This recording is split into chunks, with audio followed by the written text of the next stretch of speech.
One word to describe this season: drama. Hello beautiful people, I hope you are doing well and welcome back to my channel. Okay, so today we're back with yet another review, and as you can see by the title, today we're gonna sit down and talk about season 2 of Minho Kitty. Let's get started.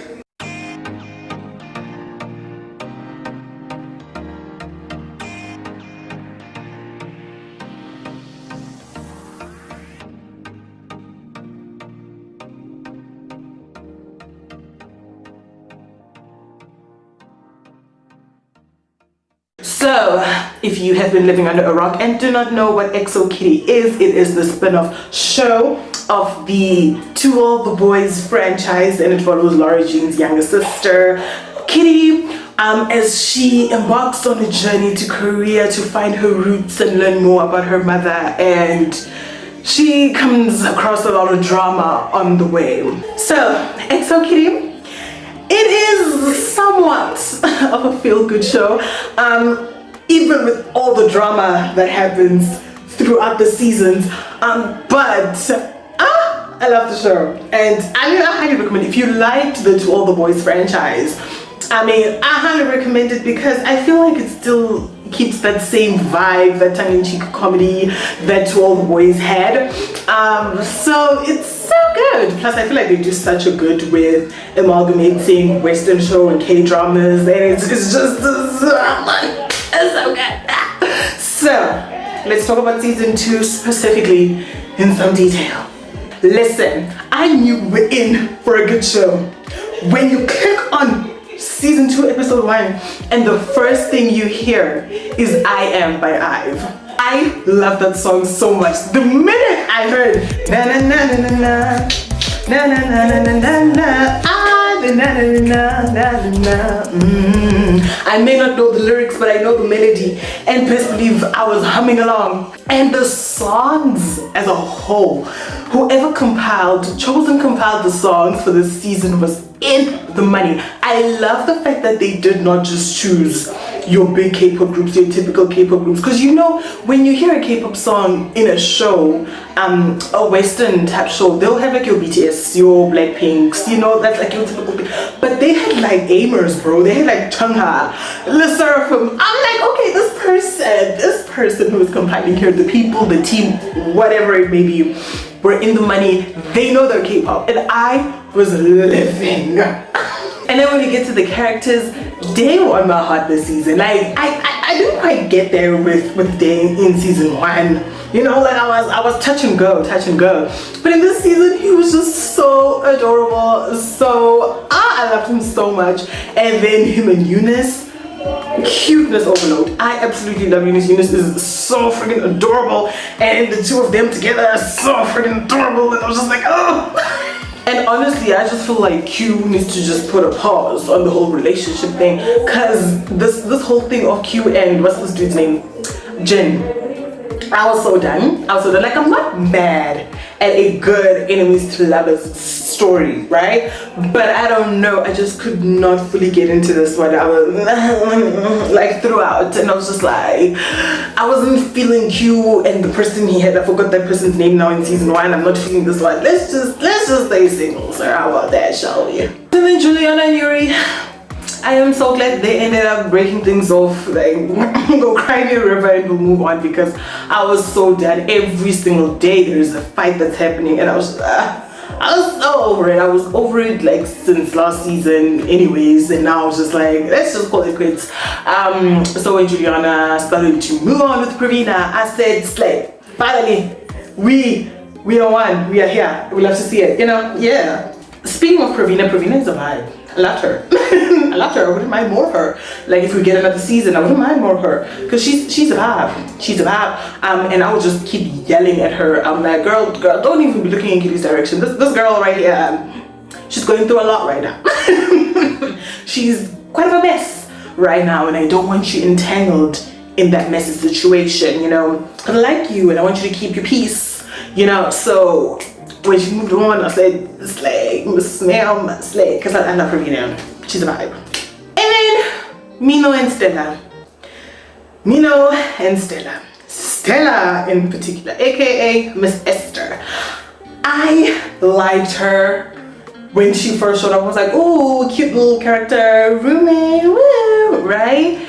And then, you know, when we were given the little hint when she was on the phone call with the parents that, you know, she's here for a different reason and everything is not what it seems. I was like, okay, I don't think I'm gonna like you anymore, Miss Girl. I don't think I'm gonna like you, Miss Ma'am. No, Miss Ma'am.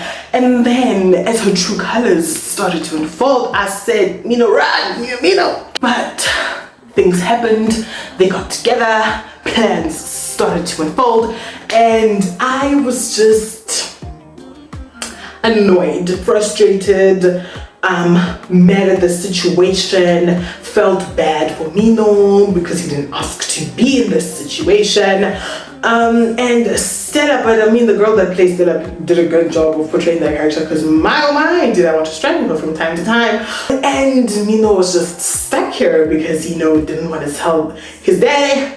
Like, that relationship would have been cute if Stella was not there, you know, with other agendas, with other hidden agendas. They probably would have been cute. But then, you know, it begs the question of who is Stella, who is Esther, because she switches up so many times throughout this season that you just ask yourself, like, who is she, like the true personality? Who is she for real as a person? And that person, would I want that person, the real Miss Esther, would I want her with Minho, you know? But I guess we'll never know, or will we? Sorry. And also, since I mentioned Minho's dad is a vibe. Like, every time he showed up, you know, school assembly or whatever, mic in hand, he's like, everything's gonna be big, it's gonna be grand. He was a vibe. Now, granted, he was a crappy dad, and I was not here for that, one bit. Like, I don't want nobody to mess with Minho, guys. I want Minho to be happy all day, every day, 24/7, 365. And so the daddy being the way that he is and seeing how it's hurting Minho, I was ready to throw hands at this man. And I was wondering, like, who is this brother that they keep mentioning? Who is this Junho? I want to see Junho. And then I was honestly, the entire time I was wondering, like, oh my gosh, I wonder who is going to portray Junho. Ooh. And then the gag of it all was that his brother was portrayed by Peniel from B2B, and I laughed, so I cackled, like proper cackled, because I could not believe. I was like, since when does Peniel act? I could not believe my eyes. I was like, out of everybody I could have guessed that would play Minho's brother, Peniel would have been the last person on my mind. And then we get to the turbulent storyline of Minho and Kitty. Oh my goodness. Oh, this plot right here, like, honestly, a part of me was starting to believe that Minho was moving on, you know, with Stella. I was like, okay, he might actually be telling the truth here, you know, he might be moving on. But no, like, so he relapsed so quickly, and I was just so stressed. Like, that storyline frustrates me so much, because in season 1 I was definitely rooting for Minho and Kitty. I say team Minho and Kitty all the way. But like towards the end of season 1, I was like, oh my goodness, no, because Kitty is just, she was going through a lot. She was so confused, trying to find herself, so much is happening, right? And I was like, I do not want Minho dealing with all of this. And then comes season 2, and I'm like, still like, I do not want Minho to deal with all of this. And I wanted him to move on so badly. But because this is the kind of show that it is, of course, that was not going to happen. And my thing is, now these feelings are still here. Now, Stella is now out of the picture, right?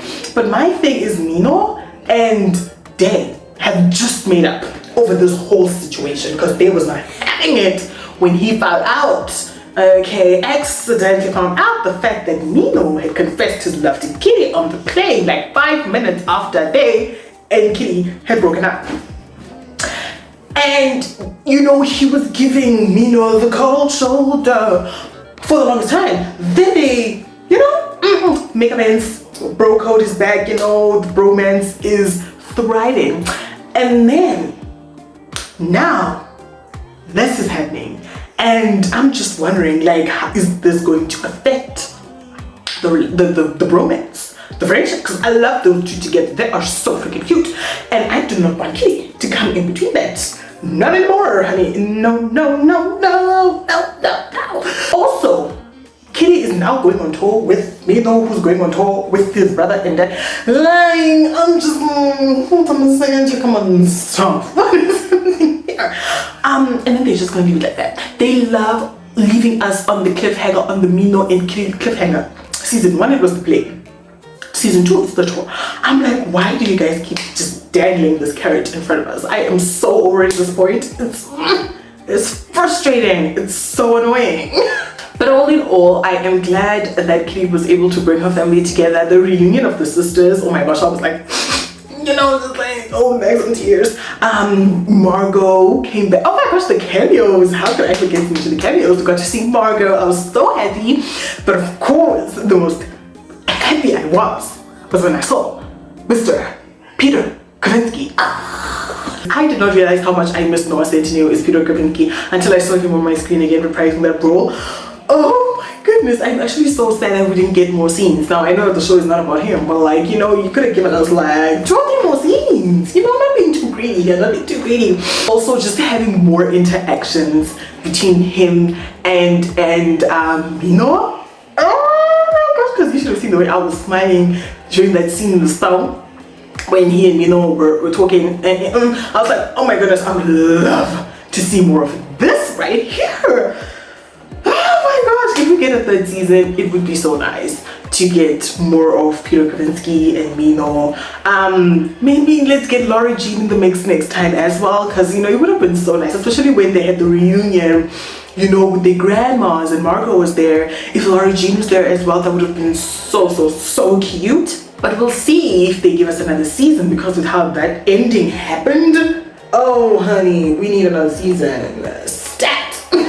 So yeah, that was XO Kitty season 2. I loved the season. I'll probably rewatch it at some point in time, you know. And yes, a roller coaster of a story as expected, but I loved it. However, I must say that because of how short the season is, because it's only 8 episodes, and how short each episode is, it's only like 30 something minutes on average, the timelines are so fast. They don't give me whiplash, because see, episode 1, it's the beginning of the year, Kitty is arriving, everybody, you know, new door, new year, slay, hello. And then episode 8, it's like she's going back home. It's the end, bye-bye. And I'm just like, that happens so quickly. I feel like if an episode was an hour, you know, like K-dramas typically are, it would have extended that timeline a bit further, and it would have given it, you know, some time to breathe, because now everything is being chop, fast, everything. But yeah, apart from that, I really enjoyed the show. I enjoyed the season. I enjoyed everything. Like, oh my goodness, I love the characters. I love the cast. Everybody was just perfect in their role, and the story gave me stress at times, made me laugh at other times. And yeah, I am just so ready to see what the next season has in store, because they better give it to us, because they can't just cancel a show with an ending like that. So I will be sitting here patiently waiting for Netflix to announce that there is a season 3 in the works. Yes! So until then, that is it from me to you for now. Until next time, don't forget to subscribe, leave a like, leave a comment, switch on post notifications, all that amazing stuff. Until next time, stay amazing. Bye!